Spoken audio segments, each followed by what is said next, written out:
الحمدللہ والصلاة والسلام علی رسولہ الکریم اما بعد فاعوذ باللہ من الشیطان الرجیم بسم اللہ الرحمن الرحیم۔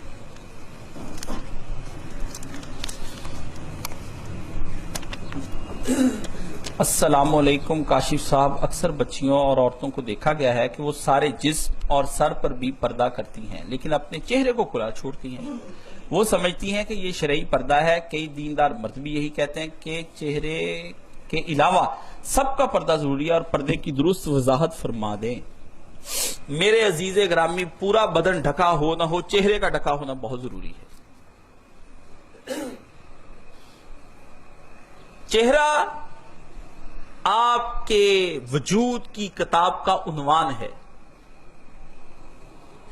کتاب بغیر عنوان کے ہو تو کوئی اس کو نظر سے نہیں دیکھتا، اس لیے کتاب کے اصل عنوان کو جب جتنا دلچسپ عنوان ہوگا اتنی جلدی کتاب کی طرف ہاتھ بڑھتا چلا جائے گا، اتنی جلدی۔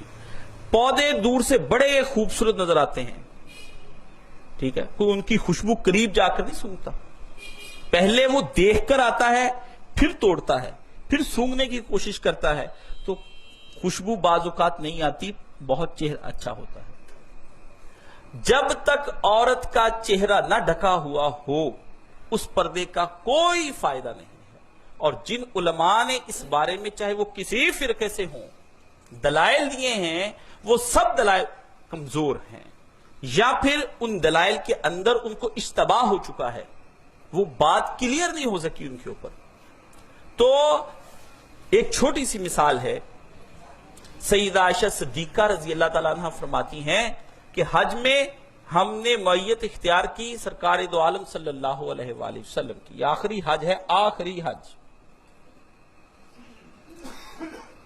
تو انہوں نے کہا کہ جب لوگ ہمارے پاس آتے تھے اجنبی تو ہم اپنے چہرے کے پردے لٹکا لیا کرتی تھیں۔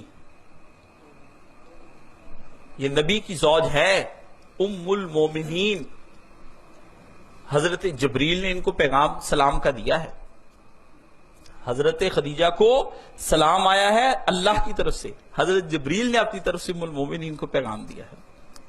تو پیارے پیغمبر صلی اللہ علیہ وآلہ وسلم کی یہ زوجہ ہیں جو گھر کے اندر دین سیکھتی تھی، اور عورتوں کے ہر قسم کے مسائل انہی کے پاس تھے، حتیٰ کہ نجی زندگی کے مسائل کے لیے بھی صحابہ کو انہی کی طرف رجوع کرنا پڑتا تھا، اور بہت بڑی کلاس ہوتی تھی ان کے اور صحابہ کے درمیان پردہ ہوتا تھا۔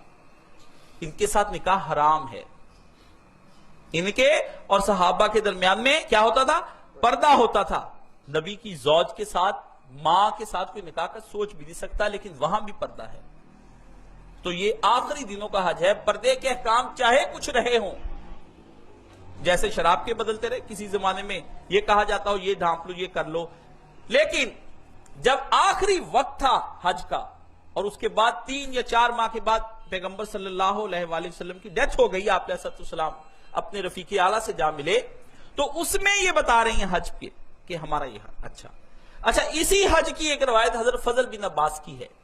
یہ لوگ پوچھتے ہیں کہ فضل بن عباس کہتے ہیں میں رسول پاک کے پیچھے بیٹھا تھا، تو آپ اونٹنی پر آپ علیہ السلام بھی بیٹھے تھے، تو میں ایک عورت کو گھورنے لگا، نوجوانوں کی نگاہیں بہک جاتی، تو حضور نے مجھے 2 دفعہ روکا، پھر تیسری دفعہ آپ نے دیکھا تو پھر حضور نے میرا منہ پکڑ کے موڑ دیا کہ کیا کر رہے ہو؟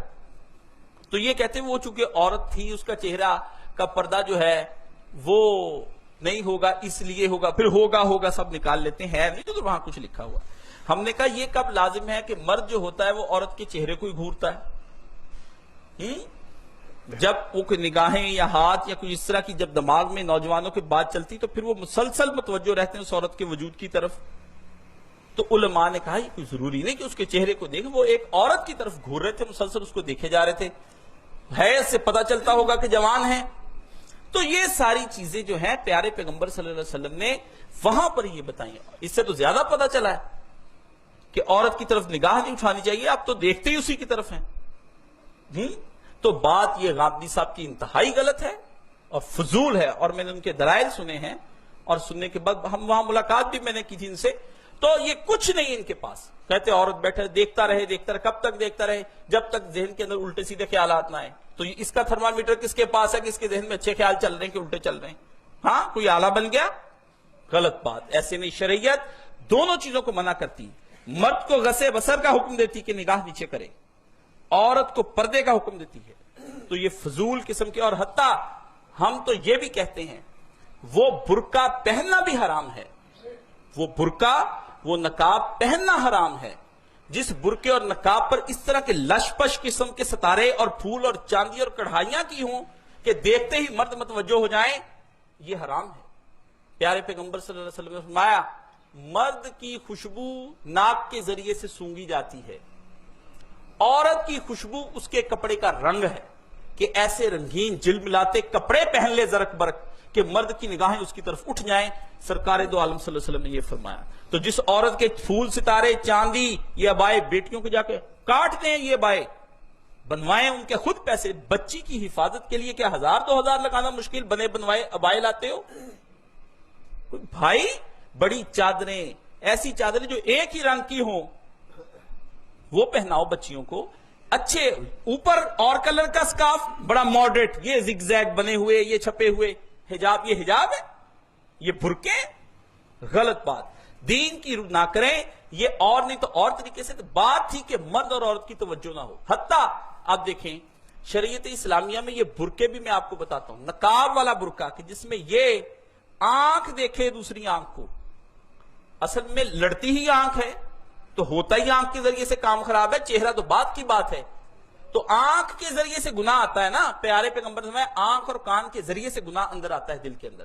تو ہوتا کیا تھا کہ ایک آنکھ، میں نے دیکھا یہ پٹھانوں کے یہاں رواج ہے کہ وہ پردے کو یوں ڈھانپ لیتی تھی کہ ایک آنکھ نظر آتی جس سے وہ راستہ دیکھ لیتی تھی. تو جھکی ہوئی آنکھ ہو. مرد کو بھی آنکھیں جھکانے کا حکم ہے. سید مودودی سے کسی نے کہا کہ پہلی نظر معاف، تو اگر پہلی نظر میں دیکھتا رہے پھر، وہ بھی سید مودودی رحمت اللہ علیہ تھے نا. پی ایم سی میں یہ میڈیکل کالج کی لڑکی اس طرح کی بات پوچھی تو آپ نے فرمایا بھائی پہلی نظر معاف ہے، پہلی ٹک ٹکی معاف نہیں ہے، پہلی نظر معاف ہے. تو یہ میری آپ سے گزارش ہے